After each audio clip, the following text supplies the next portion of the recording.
Okay. So, tell me, which all countries have you been to? I've been to India, mostly Kerala in India. Then I've been to Malaysia.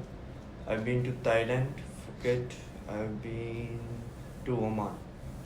Yeah. Which country was the best from a nature perspective, at least? Okay, so nature-wise, I would say Phuket, but exploration-wise, Malaysia. Phuket is in Thailand, right? Yes. Do you think like Thailand and Malaysia is like very similar to each other? Or I'm not trying to make a racist remark here. I'm just genuinely asking. So in what context are you asking? The I culture, feel or is it the landscape, or like? Yeah, culture, the food, the Culture traditions. is. I don't want to say it's the same, but it's similar. Similar. Yeah, but it's like, okay, from an outside perspective, like for example, as a tourist, you would just go, like if you visit Malaysia and after you finish Malaysia, you travel to Thailand at the same time. It may look the same to you, but then if you go there for the sole purpose of just try to understand, it will look way different. Because Thailand, it's way more like Phuket. I don't know about Bangkok. Bangkok, the whole culture and the whole system is different. Phuket is more of like village type, islands, water activities, that focus.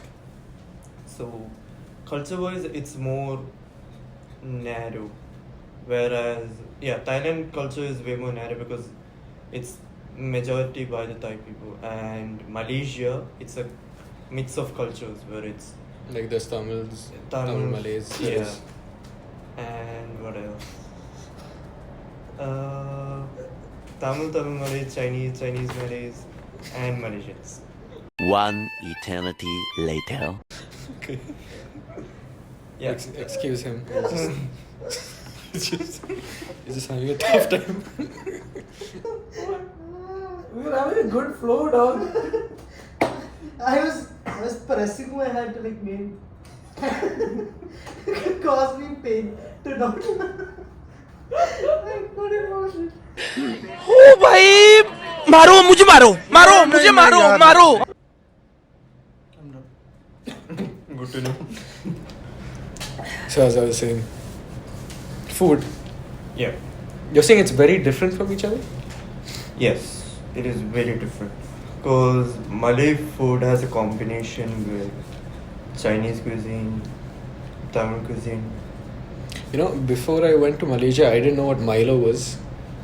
And it's one of the Okay. most insane, like, one of the greatest things I've tried there. I think it's pretty popular in India as well. Not sure. Okay, in India, I haven't seen Milo much. It's mostly, used in Malaysia. Because India, it's more of like Boost and Horlicks and stuff. Yeah, and by the What way, is Milo? Yeah, I was just going to ask you if you knew it. It's actually that chocolate powder, Chocolate right? powder. It's just a chocolate powder, but it's really, really good. It's a brand, I believe. Yeah. It is a brand, yeah. Boost, just like Boost. Basically, yeah, more or less. It's just but it's pure chocolate. way more chocolatey. Yeah. It's like if you want to make hot chocolate or chocolate drink or whatever, There is this, add Milo. there's this really nice iced Milo drink, which is like really good. And you it's get pretty it standard in McDonald's. So it's milk powder. It's a McDonald's Nice. item. You can imagine like how popular it is if it has to be there on the McDonald's menu itself. It's part of the culture of that. It's exactly. It's just that ingrained in the culture, you know. Really cool. Yeah. You get it here? It's expensive. You From what I've can, heard. yeah, but Okay. it's. I don't And think you'll it's. have to source it somewhere. I don't think it's there. It's not that readily available. Interesting. Yeah, Milo is one of those things. Milo is one of those things that's like really popular in Southeast Asia. Then shopping culture is completely different compared to Thailand and Malaysia. Food, coming back to food, Thai food is the cuisine and the menu itself is completely different to Malaysian menu and cuisine. Thai food is more spicy, I would say. Not spicy, it's like more.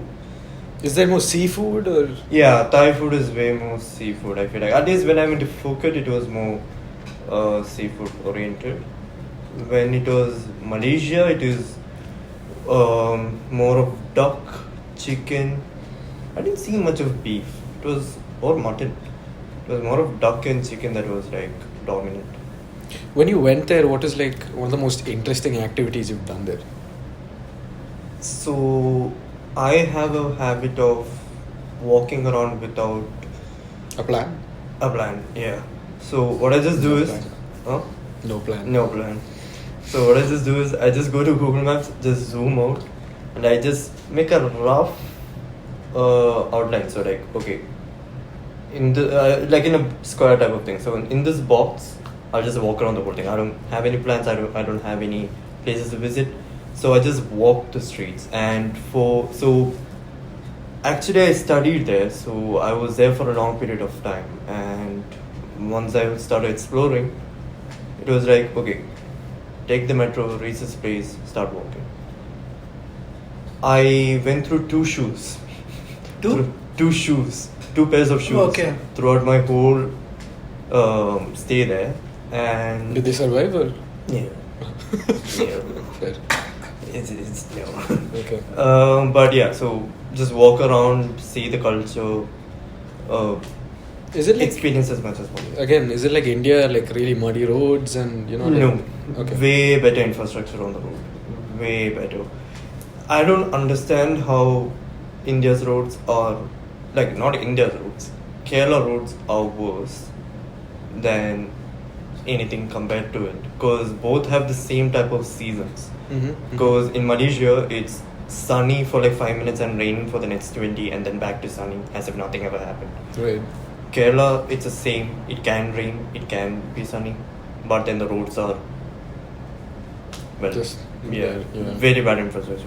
But then Malaysia's is way better. You know what I really like about the roads in Kerala, especially, is the fact that it's like yes, it does like have potholes and stuff like that, but it almost never changes. You know what I mean? It's like always in that condition. So it's like Yeah, that's Never for bad bad. infrastructure. Yeah. I mean, even if it is not, I mean, I think now it's definitely developing at a much better rate. Now it's much better. much better than better, yeah. before. Yeah, I think we should like give credit where it's due, but like even if the infrastructure has been like that, the way it kind of naturally maintains itself is very interesting.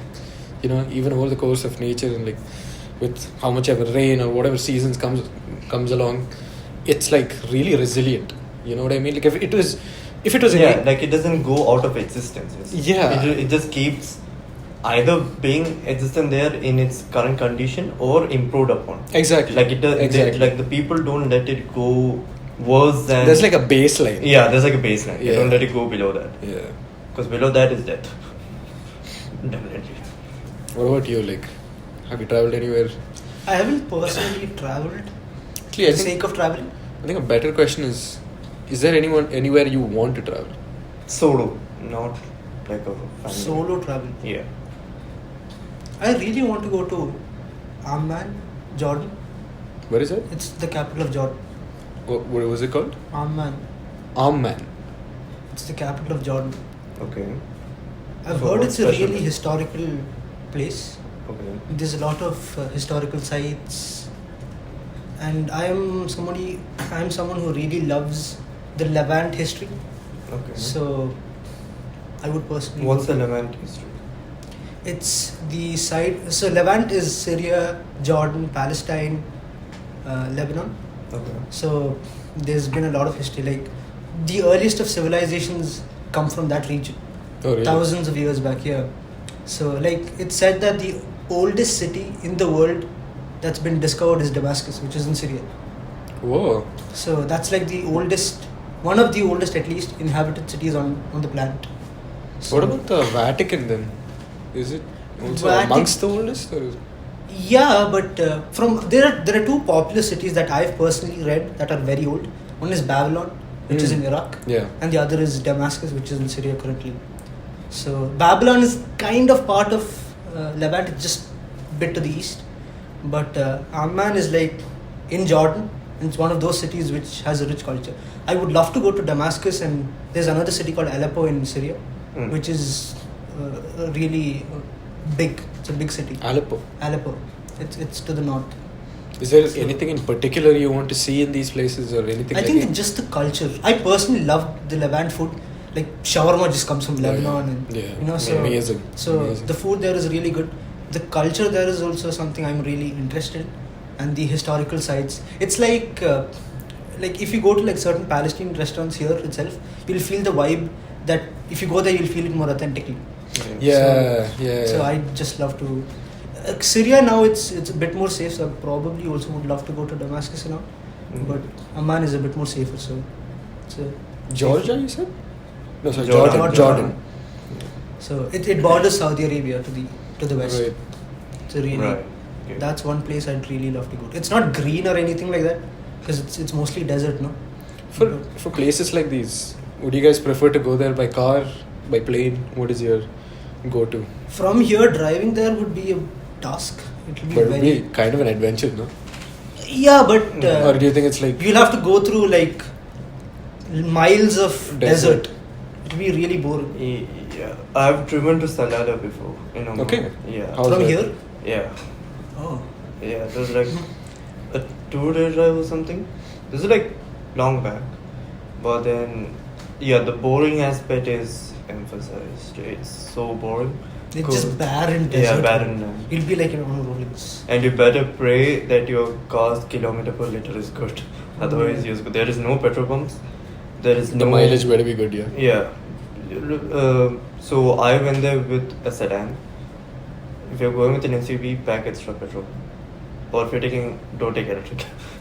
Yeah, I don't think there's any electric car that can survive. Yeah, don't. At least for now, no battery that lasts that long.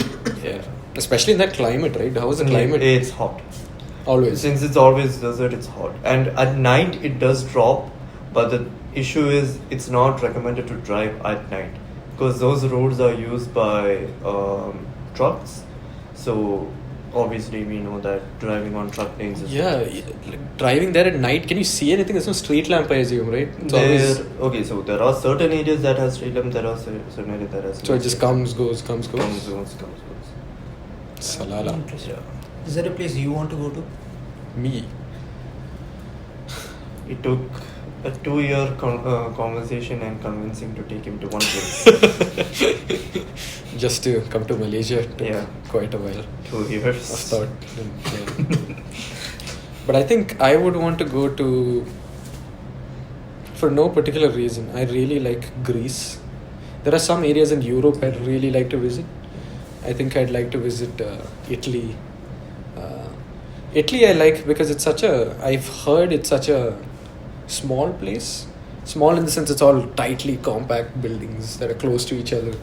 One thing that really amazes me is the fact that people don't really like the car situation there is really narrow roads, and your car getting bumped or hit is like a normal thing. I don't know if this is true or not, but apparently Sounds like Kerala. it's like expected. It's something I just find very interesting. I do like culture. I like heritage and stuff like that. But yeah, I think I'd go there for the food, the experience. Do you think you'll get visa to go there? That's another thing. I don't know. I'm not really sure about the whole visa situation. Actually, speaking of visa, I think it's a Schengen visa, right? I think so. Yeah. Similar to the Schengen visa, if I'm not wrong, there is like a unified GCC visa that is coming up. Yeah. Residence, yeah. But For that's still a residence, work yeah. in progress. Yeah, it's still a pretty big work in progress. But Any other country any other country? or place? Japan. Japan. Yeah. Really want to visit Japan. Issue with Japan is if we're going to visit there, we have to visit there by next year end. Oh, why is that? I'm pretty sure it's next year end or if it's 2027 end. I don't remember exactly, but from 2027 or later, it's going to be very strict rules to go to Japan, and the expense is going to double or triple. Because for tourists, they're going to set up at different prices, and for locals, at different prices. Right now, it's like, okay, if the locals are paying one whatever, the tourists have to pay 2 or 2.5 Okay. for that same. Now it's going to be if the locals are paying 1, we have to pay 4.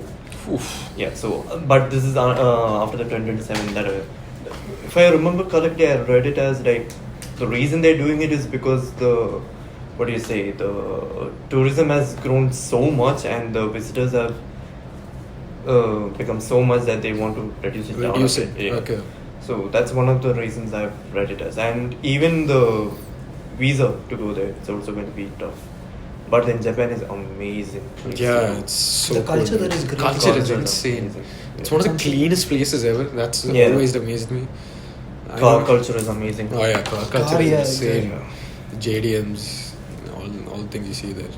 You know, it's really cool. Like even how they like in a stadium you go to. Typically, there's I don't know if it's a developed country or something. There'd probably be like cleaners and like volunteers to help Yeah. sweep the place Yeah. up. But there, it's They they, pick themselves- up Their own after people themselves. are- and- yeah. Amazing, dude. The subway, that's something that I've never been to. Yeah. Yeah. It's like that old. It's like a cyberpunk style. Mm. I don't know if you guys have played. Very it. futuristic. Yeah, very Yeah. futuristic. Sci-fi style. Yeah, it's very neon light, and the shopping experience is amazing. The nature views, That pink tree, that's also like very famous there, right? Blossom? Pink cherry tree? I don't cherry know. blossoms, something like that. Cherry and then the blossoms. maple trees. All of those are amazing. to If you see. go in the right season, it's like Yeah. beautiful. But the there's culture. two seasons. One season is known as the tourist season, and the other season is like very low key. It's the same experience and it's in the same density, but it's like not much people know about the second season. It's like very low key. But yeah, Japan is a really amazing place to go, especially for people who started exploring Southeast Asia. It's like really amazing. Have you guys ever thought of going to someplace like Africa? I would love to go to North Africa. Mm-hmm. Central Africa is a bit dangerous, is what I've heard, because there's a lot of civil war going on. Oh. So probably not. North Africa is a bit more safer. Morocco, I'm thinking Egypt. like, where is the Sahara and stuff is there, right? Central. Central fair. Central. And what about like the plain lands and stuff like that? That's, That's also, yeah. That's More or most less. of Africa, no? Not sure. yeah. Different types of biomes that exist there. But it's an incredibly beautiful place as well. Yeah. And some people say like certain countries like Kenya and all is not what we think. It's not like really bad. Mm-hmm. It's quite advanced, is what I've seen. Kenya is advanced. Kenya, Yeah. their whole tourism is advanced. Their main tourist attraction is the safaris. Like, especially during the migration period when the lions cross, the rhinos, the hippos, all of them. Like that crossing, like their migration, that's like the most beautiful. Yeah, it'll be really cool to see. I mean, that's I think one of the biggest points of attraction as well, seeing the kind of life, the fauna, flora, and all that stuff. I've Yeah. heard if you're in Kenya and if you're traveling or like using the train or any type of public transport which has like a washroom, don't use it. Oh, It's apparently very bad.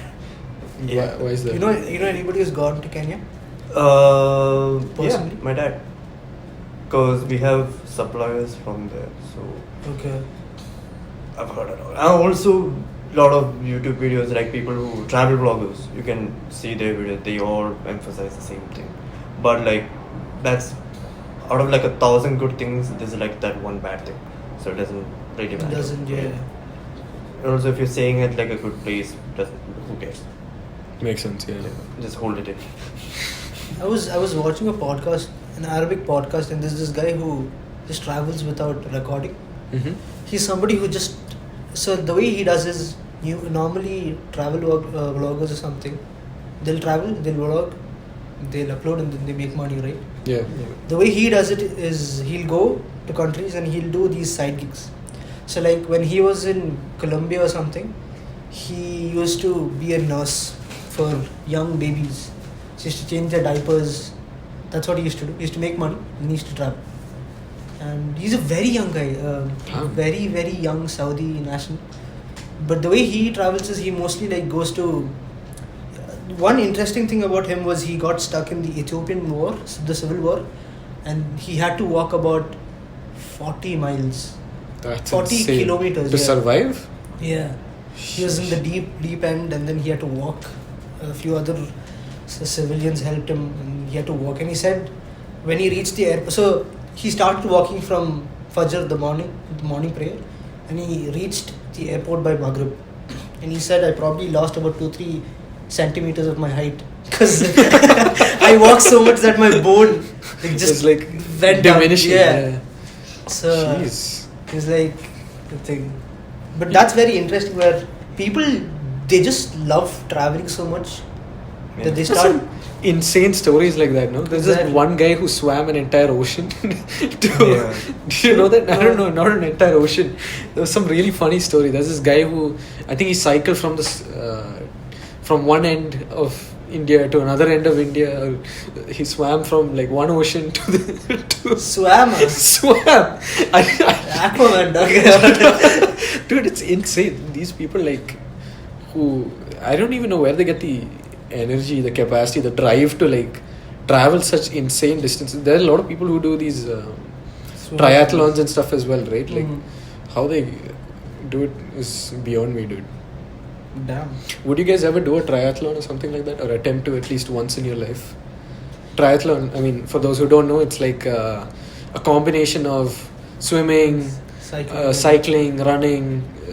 Could be a mix of this and maybe something else, but yeah. I couldn't even if I wanted to. I don't know how to swim. Oh, fair. Yeah. I mean, same. No. I You would- taught me how to swim. I mean, I don't know how to float more Okay. specifically. I would probably try it just for the adventure, but not as a competition, obviously. Yeah, no, obviously, yeah. Yeah. So that's the thing. I think people actually train for it just to try. Yeah, it. yeah, exactly. You know what I mean? Like, Yeah. I'll you just have wake to- up and be like, okay, Yeah, let's go do a let's give it triathlon try. today. Yeah. And then die halfway through. You definitely have to condition yourself for such situations. Mm. Yeah, not eat mandi the day before. Yeah. You'll puke. Yeah. But yeah, travel wise, those are really amazing experiences. Is there a place you want to go to Japan. apart from Japan? Okay, so I wanted to go to Malaysia. I went to Malaysia. I want to go to Thailand. I went to Thailand. Now, okay, the other, okay, let's say 4 places that I do want to visit: Japan, Bali, Vietnam, and Bali is nice. US. US? Yeah. Interesting. US only issue right now is the visa thing, so I've just kept that to the side, like keep it there. But Japan, Bali, and Vietnam is dope. Would any of you consider China? Oh yeah, China too. Sorry, yeah. China is. I'd actually like to visit China, yeah. I actually proposed a plan to go to China when we went to Malaysia. Oh, yeah. None of them wanted to go because they're like, we'll be too tired. Yeah. Okay. Because when we went to Malaysia, we had the option of taking A connection flight, right? either a direct flight back to Dubai, or a connection flight through Singapore, or a connection flight through China. So the China one would be 12 hours layover, Singapore would be almost 3 hours, and direct flight is driving. So I proposed the China plan, and I was like, okay, we can get out of the airport as well. We can get a visa. There's no issues as such. We don't need to spend much because what do we need? Buy maybe a souvenir, buy food. That's it. Right. They all said. Which city was it? You know? In China? Yeah. The I'm airport? not sure. Yeah, the city. Yeah, I don't I remember have no that. idea. This was like I think this months video will back. get demonetized if we try pronouncing the names. It's not monetized, obviously. But yeah, Whatever no chance clue. we Yeah, exactly. No clue on that, but I think there are multiple airports in China. I think. Oh, it's a big country. Yeah, very big country. I don't know if there is, but yeah. But then China was one of the places I proposed, and we were like, nah. I've heard China is one of those places that's really beautiful naturally. Yeah. And really beautiful from man-made stuff. Yeah. The bridges and the train stations. The and multi-level apartments, like the city. Yeah. I think no one really knows where the ground is. Exactly. Where There's a the city city like that, is yeah. on top of. Where buildings on top of buildings on top of grounds. Yeah. It's a very thing. You know- incredible country. Speaking of like interesting buildings, have you guys heard there is this one building called City Corp? in Manhattan. So apparently, it's this really interesting story about this one building. It had a very critical engineering flaw, and the problem was there was this one really famous engineer. I think his name was Le Mesurier or something. Okay, and the problem was during the construction of this building, there was it was in a particular plot of land. And that plot of land was pretty much clear except for one point, which had a church. Okay, and this was a very old church, old structure. You know, the ones with the really tall, like castle-like looking church. Now the church didn't really budge. They're like, we're not moving anywhere. We're not selling anything. So they came to a final negotiation and agreement that okay, we'll redesign the church. We will have to tear it down, but we'll redesign it, and it'll be in the same spot, and it'll have the specifications that the church people wanted. Just like they need the roof or the top part to be open, basically. Now, something really interesting happened, which is because of these unique challenges, because of the plot and the space, and you know how Manhattan and all these areas it's tightly very packed, tightly yeah. packed. So the building itself, it was a skyscraper. It was one of the tallest skyscrapers, by the way. Yeah. And they had a very key critical flaw with the building. Apparently, if winds hit above 110 kilometers per hour, the building will start swaying, and it could actually tip over, causing like this insane domino effect. This was in Other around buildings and all. this was in around 1978. Okay. Now the engineer was like, okay, there was a few solutions he proposed to how to handle the wind. One, the frame of the building itself had these V-shaped poles, okay, on each side, and so you can just imagine it stacks up like that. And so what that does is the flow of wind will basically drive the force downwards, going along the pole. So the pole towards the ground. towards the ground, towards the center, instead of keeping the, you know how typically a chair has four legs on the corners. Here, instead of the corners, they put it on the middle or of the edge of the building. So four pillars Yeah. on the central edge. That was another solution for like avoiding the swaying thing. After they found out all these solutions, they were like, okay, great, this is perfect. Now I think it's worked out. The church is fine. Everything is fine. A year later, apparently, a student called. They were doing a thesis on the same building, and there was one critical calculation they miscalculated, which was cornering wind. So apparently, for a building, when wind hits the corner, it's a different calculation to when it just hits the side directly. Okay. So because of this, they didn't really, apparently, the firm didn't calculate this very critical thing. Right. Now, typically, you know, in that area, there's a lot of cyclones and hurricanes that come, Yeah, right? These yeah. can go up to 140 kilometers per hour. Like This Mach 1? Huh? Mach 1 type of one? Mach 1, I'm not sure. It's a term used for like speed. Mach 1, Mach 2, Mach 3. Okay. Cyclones. I know and, what you're talking about. yeah. The one like the jet Mach 1. Yeah, yeah. I'm not sure. Yeah, something like that. But it was really fast. Fast enough for it to tip Cyclones over. are usually in the Mach category. It could, yeah, I think it could be then. But what they had to do apparently is the engineer was obviously in a lot of deep trouble. He had the option to either tell the world or go away and like drive off and like, you know, escape. Yeah. Because like the building is already done, it's built. Another key critical realization he realized is the poles are supposed to be welded. Instead, it was bolted. Okay. Okay. Now his firm is the one who said later on to him that actually we bolted it, we didn't weld it. He didn't even know about it. He did some more calculations. After figuring out the corner winding thing, he realized that there are some really, really significant issues with this. There was a particular, I believe, it's about a 60-floor building. On the 30th floor, one of those poles, the slanting ones, they had 4 bolts installed on them. As per the maths, as per the calculation, it needed 14 bolts. Because if you think about it, from the top to the bottom, the force is being concentrated to the bottom, right? So as it's going down, at that particular point, it was a very critical point at the 30th floor where they needed 14 bolts to be installed. Currently, there's only 4 bolts installed. This was a very serious issue. And the way they handled it is, during non-office hours, went into the building. They got the mayor's approval and stuff, obviously. and they decided not to disclose this to the public to avoid panic. They shifted stuff around, started welding, like doing the work inside, and each floor they did this like for maybe a few months actually, completely unnoticed. And then apparently, I think the New York Times or something, the press did try and like find out like, yo, what's going on? There is some weird stuff going on. They're like actually catching on. The engineer went and spoke to the press and he's like, let's keep this low key. And they did decide to keep it low key. There is so many interesting things about this whole story that it's just so perfectly timed, so coincidental, and they're so lucky that nothing happened. There was also, the mayor was also informed such that for a certain radius of the city, had to be ready with an evacuation plan just in case a hurricane or something does come. And to their surprise, a hurricane did come. It was coming like from the Caribbean Sea, I think, and it was slowly heading towards Manhattan.